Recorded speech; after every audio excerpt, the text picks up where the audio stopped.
사도행전 6장을 읽었습니다. 자, 사도행전 6장에는 새로운 일꾼을 세우는 것과 그리고 그 집사 중에 스데반 집사의 행한 일이 6장과 7장에 걸쳐 나타나는 것을 볼 수가 있습니다. 자, 어떤 문제가 생겼냐면 점점 예루살렘에 3,000명이 회개했죠. 5,000명이 돌아오죠. 많은 사람들이 막 계속해서 돌아오기 시작을 했습니다. 제자들을 통하여 많은 이적과 기사들이 일어났고, 심지어 베드로가 지나갈 때 그림자만 지나가도, 그림자만 덮여도 병이 낫는 이런 기적의 역사가 일어나기 시작을 하자 사람들이 전부 다 몰려들기 시작을 하죠. 그러다 보니까 이 예루살렘 교회가 너무 많은 사람들로 인해서 어떻게 감당할 수가 없었습니다. 사도들은 이 일에 그냥 다른 거 할 정신이 없어요. 사람들 만나죠, 가르쳐야죠, 또 구제해야죠 하는 이 일들을 너무 많이 하다 보니까 진짜 해야 할 일을 하지 못하고 이 엉뚱한 일에 이 힘을 다 쏟게 되더라고요. 여기에 정신을 바짝 차린 제자들이 제자들과 그리고 여기에 이 일로 인해서 문제가 생겼는데, 하나는 헬라파 유대인들과 그 다음에 히브리파 사람들이 원망이 생기게 돼 있어요. 이 헬라파 사람이라는 것은 헬라 말을 하는 사람들이에요. 헬라 말을 하고 히브리어를 잘 못하는 그런 헬라 파에 속해 있는 사람들을 가리켜 헬라파 사람, 그리고 히브리파라는 사람들은 히브리어를 쓰는 사람들입니다. 그래서 바울도 나중에는 나는 히브리인 중에 히브리인입니다 라고 말했던 것은 자기가 히브리어를 쓰는 사람이다 라고 하는 말이죠. 그래서 그들이 같은 이렇게 로마의 속국 아래에서 이렇게 살다 보니까 히브리어를 다 잊어버리고 헬라 말을 쓰게 되고 헬라어를 쓰게 되고, 한쪽에서는 또 히브리어를 끝까지 붙잡고 늘어지고 있는 사람들, 이런 여러 사람들이 세계 각국에 흩어지다 보니까 그 지역의 사람들이 그 히브리어를 다 잊어버렸거나 그 민족들의 얘기를 언어를 쓰게 됐단 말이죠. 근데 여기에 이제 주로 많이 쓰던 사람이 헬라파와 히브리파 사람들이 이렇게 일을 하다 보니까 서로 이 헬라파 사람들이 이제 매일 구제하는 일에 이렇게 빠졌는데, 그러니까 히브리파 사람들이 그 일에 같이 동조하고 함께하면 좋을 텐데 또 그렇지 못했던 것 같아요. 그리고 이러다 보니까 서로 분쟁이 생기게 되고, 사도들도 이 일에 자꾸 힘을 쓰다 보니까 자기들이 해야 할 일을 못하게 되니까, 자, 이게 합당하지 않다. 그래서 12사도가 모든 제자를 불러, 자, 우리가 하나님의 말씀을 제쳐놓고 접대를 일삼는 것이 마땅하지 않다. 그러니까 너희 가운데 성령과 지혜가 충만해 칭찬받는 사람 7을 택하라. 우리가 이 일을 그들에게 맡기고 우리는 오로지 기도하는 일과 말씀 다리기 힘쓰겠다. 이렇게 하니까 이 말을 듣고 모든 사람 그거 참 좋겠습니다. 그렇게 합시다 해가지고 그들이 추천을 해가지고 믿음과 성령이 충만한 사람 7을 선택하게 되죠. 이 가운데 이제 스데반, 빌립, 프로고로, 니가노르, 디몬, 바베나, 또 니골라 이런 사람들을 선택해서 7 집사를 선택하게 됩니다. 이들에게 선택을 하고 그들에게 안수를 해서 정말 이러한 일을 돕는 일, 구제하는 일, 사람들 안내하는 일, 이런 일들을 전체를 맡기고, 그 다음에 제자들은 거기를 관심하는 것이 아니라 오직 기도하고 말씀을 전하고 사람들에게 이 복음을 증거하는 일에 힘쓰는 그러한 일들을 하게 됩니다. 자, 그러다 보니까 이게 분업이 되다 보니까 제자들이 자유로워졌고 더 많은 복음을 전하게 되어지자 그때 많은 사람들이 예수를 믿기 시작을 합니다. 하나님의 말씀이 점점 왕성하여 예루살렘에 있는 제자의 수가 더 심히 많아지고 허다한 제사장의 무리도 이도에 복종하였다. 심지어 제사장들까지도 이제는 돌아오는 이러한 놀라운 역사들이 일어나기 시작을 했습니다. 그러니까 많은 사람들이 이 제사장에 속한 사람들, 또 사두개파 사람들이겠죠. 이런 사람들이 전부 다 돌아오기 시작을 하니까 난리가 났죠. 모두가 막 그냥 이런 일들이 생겼는데, 그런데 이러한 놀라운 역사가 이루어지는 반면에 한쪽에서는 이게 심각한 고민을 하지 않을 수가 없었을 거예요.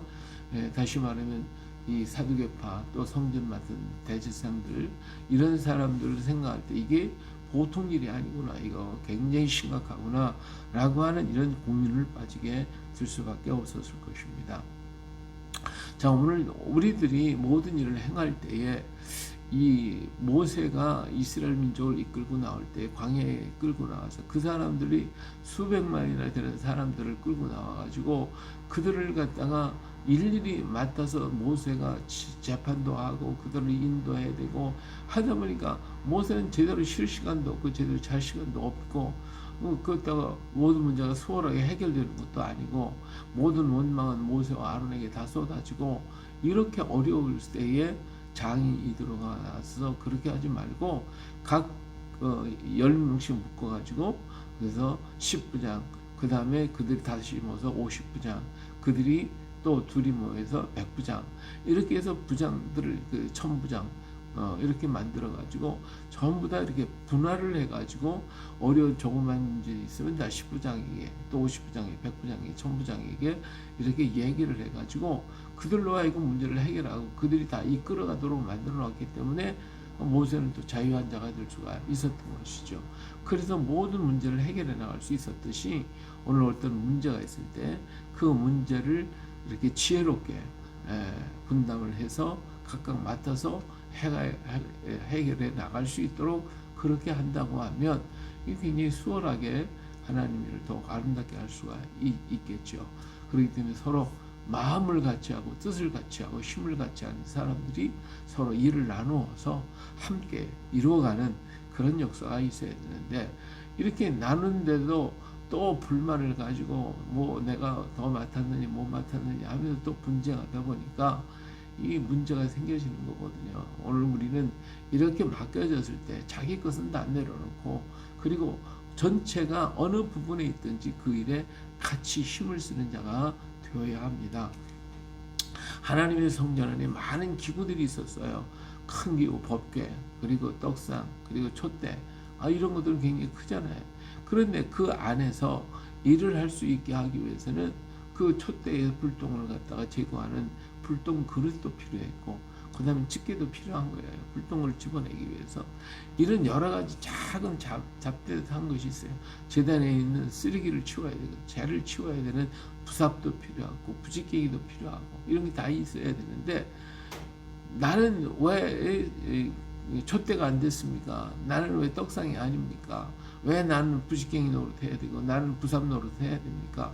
하고 따지다 보면 그러면 일이 안 되는 거죠. 내가 큰 일을 맡겼든 작은 일을 맡았든지 맡은 자에 구할 것은 오직 충성밖에 없어요. 주를 위해 충성 다하고 힘을 다하여 그 일을 하다 보면 작은 일에 충성한 사람의 큰 일을 맡아서 할 수 있도록 하나님이 만들어 주시거든요. 그렇기 때문에 원망하고 불평하지 말고 한마음 한뜻 되어서 하나로서 오직 하나님 영광을 위해서 내가 하나님 앞에 쓰임을 받을 수 있다고 하는 것에 기뻐하고 감사하는 자가 되어야 됩니다. 아무리 내가 금그릇이고 은그릇이라 할지라도 더러우면 안 써요. 그러나 종고래기라도 나무 그릇이고 질그릇이고 할지라도 깨끗하면 늘 쓰는 그릇이 되어지는 거예요.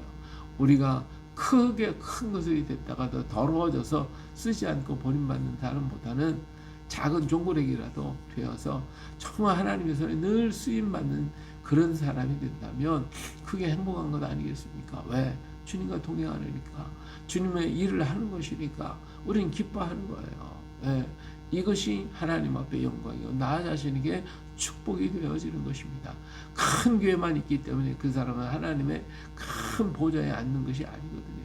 예, 오늘 시골에서 한두 사람을 데리고 있어도 하나님을 보시기에 아름다고 깨끗하면 그를 하나님이 귀히 여기시고 그를 축복하시고 그에게 은혜를 베풀어 주실 것입니다.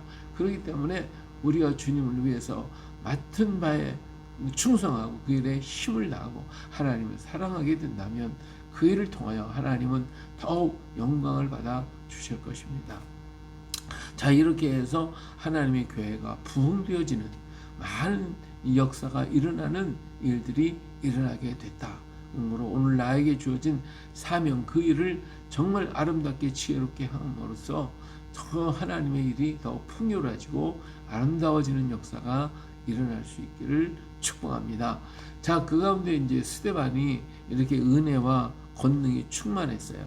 그래서 그 스데반이 가슴에서 전하는 곳마다 큰 기사와 표적이 나타나게 되었습니다. 자, 이렇게 될 때에 이것을 시기하는 사람들이 일어났어요. 하여튼 뭐 잘 되는 일에 있어서 꼭 제트 부리는 사람들 있잖아요.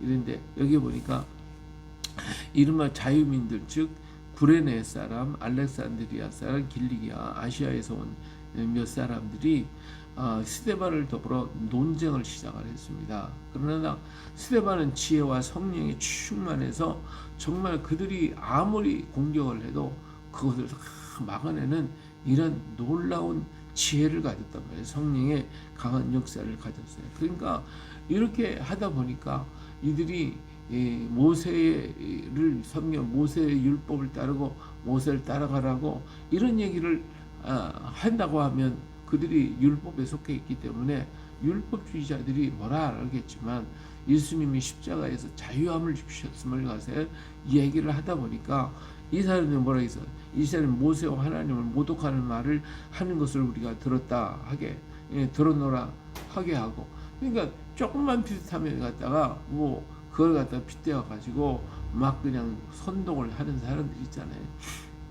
오늘날도 정치하는 사람들 보면 진정한 의미는 뻔히 지가 알고 있죠. 모르는 거 아니에요. 알면서도 자기 정당이나 자기 어떤 것을 주장하기 위해서 그걸 비틀어가지고 비꼬가지고 이렇게 엉뚱한 소리를 해가지고 그 사람을 그냥 공격하고 모함하고 넘어뜨리고 엎어뜨리고 하는 이런 일들이 오늘 우리 정치 사회 속에 얼마나 많이 있습니까? 비일비재하게 일어나고 있는 것을 우리가 볼 수가 있어요. 이러한 일을 해서 정말 하나님의 귀한 일꾼들을 아주 망하게 만들고 쓰러지게 만들려고 하는 일들이 이 땅에 얼마나 많이 일어나는지 몰라요. 여기에 속하는 자가 되지 말고 정말 하나님의 말씀에 순종하고 하나님의 말씀을 따라가고 하나님의 말씀을 의지하는 믿음의 역사가 있어야 할 줄로 믿습니다. 이들이 이렇게 해서 어땠어요? 거짓 증인들을 막 세우고 이 사람이 거룩한 것과 율법을 거슬러 말하기를 마지 아니한다고 하면서 그의 말이 이 나사렛 예수가 이곳을 헐고 또 모세가 우리에게 전하여 준 규례를 고치겠다고 함을 우리가 들었노라 하면서 막 그냥 공격을 하는 거예요. 근데 사람들이 보니까 스데반의 얼굴이 천사의 얼굴처럼 흐르게 빛을 발하고 있더라 이거예요. 이 모습을 보고 정말 그 사람들이 그 앞에서 녹아지고 변화되어야 되는데 그들은 고집을 꺾지를 않거든요. 오늘 우리나라에도 되어지는 일을 보세요. 왜 탄핵을 하고 그냥 난리를 피고 하는데 무슨 죄가 있고 뭐가 잘못된 게 조그만 거 비틀어가지고 그리고 엉뚱한 거짓 증인들 세우고 거짓말하는 사람을 만들고 회유하고 해가지고 어거지로 죄를 뒤집어 씌우게 만드는 이러한 일들을 얼마나 많이 하고 있냐 그 말이에요. 이 땅에 이러한 일을 할 때 하나님이 기뻐하시겠냐 그거죠. 하나님은 다 알고 계십니다. 역사하십니다. 공의의 하나님, 역사하시는 하나님 다 보고하시고 듣고 계시고 깨닫게 하셔서 그래서 마침내 자기가 한 죄는 자기가 덮어쓰게 돼 있고 자기가 한 저지른 일은 자기가 감당할 수밖에 없는 거예요. 쌓은 악에서 악을 내고 쌓은 선에서 선을 나오게 돼 있는 거거든요. 그러니까 내가 악을 쌓으면 그 악이 나를 죽일 것이고 내가 선을 쌓으면 그 선이 나를 축복하게 될 것입니다. 그렇기 때문에 오늘 나의 조그만 눈앞에 어떤 이익이나 어떤 사상이나 어떤 집단의 이익을 위해서 내가 거짓말을 하고 내가 악을 행하고 뻔히 자기는 알죠. 자기가 알면서도 그렇게 어떤 집단이나 어떤 자기 자신의 이익을 위해서 어떤 사상을 위해서 어떤 이념을 위해서 이렇게 거짓을 하고 거짓 증인을 하고 회유하고 말을 비틀고 그래서 삐딱하게 걸어가는 사람 악을 쌓는 거잖아요. 결국은 악이 자기를 죽게 만들 것입니다. 하나님은 공의의 하나님이시기 때문에 반드시 심판하시게 될 것이기 때문에 오늘 무엇을 어떤 자리에 우리가 서야 할지 무엇을 우리가 해야 할지 이 시대에 우리가 분명히 잡을 것을 잡고 버릴 걸 버리고 서야 할 것을 서야 됩니다. 우리가 서야 할 길은 오직 길과 진리와 생명 되시는 예수 그리스도밖에 없습니다. 예수님이 그 길 위에 설 때 그것이 진리입니다. 그것이 바로 내가 사는 생명의 길입니다. 그 길에 서야만이 우리는 살 수가 있고 그 일에 하나님이 인정받아서 하나님의 손에 쓰임을 받을 수가 있습니다. 오늘날 저는 이 혼탁하고 어지러운 세상 속에서 우리가 정신을 바짝 차리고 스데반처럼 성령의 충만함을 받아서 성령이 말하게 하시는 그 뜻을 따라 죽든지 살든지 그 길만을 향하여 가야 됩니다. 사람의 몸과 우리 몸을 죽일 수 있어도 우리 영혼은 어찌할 수가 없습니다. 그러므로 육을 죽이는 자를 두려워하지 말고 영을 멸하는 하나님을 두려워할 줄 아는 우리가 되어야 됩니다. 오늘 우리가 하나님 앞에서 정말 바르게 서 있는지, 아니면 내가 비틀고 어리석은 인간의 사상, 세상적인 혈학적인 사상, 이념, 이것 때문에 내 양심을 버리고 내가 거기에 쓸려서 이렇게 어거지로 악을 행하고 있는지 우리 자신을 깊이 반성하고 정말 주님 앞에 서 있지 않다면 우리는 철저하게 회개하고 하나님 말씀에 서서 길과 진리와 생명 되신 주님의 그 길에 든든히 설 수 있는 오늘 우리가 되어야 할 줄로 믿습니다. 하나님은 이 시대에 일꾼을 부르시고 하나님은 이 시대에 바른 자를 찾고 계시고 정말 하나님을 찾는 자를 우리 하나님이 오늘도 찾고 계시다는 거 꼭 기억하고, 그래서 주님 앞에 쓰임받고 주님 앞에 인정받는 오늘 우리가 되어질 수 있기를 주의 이름으로 축원합니다. 할렐루야.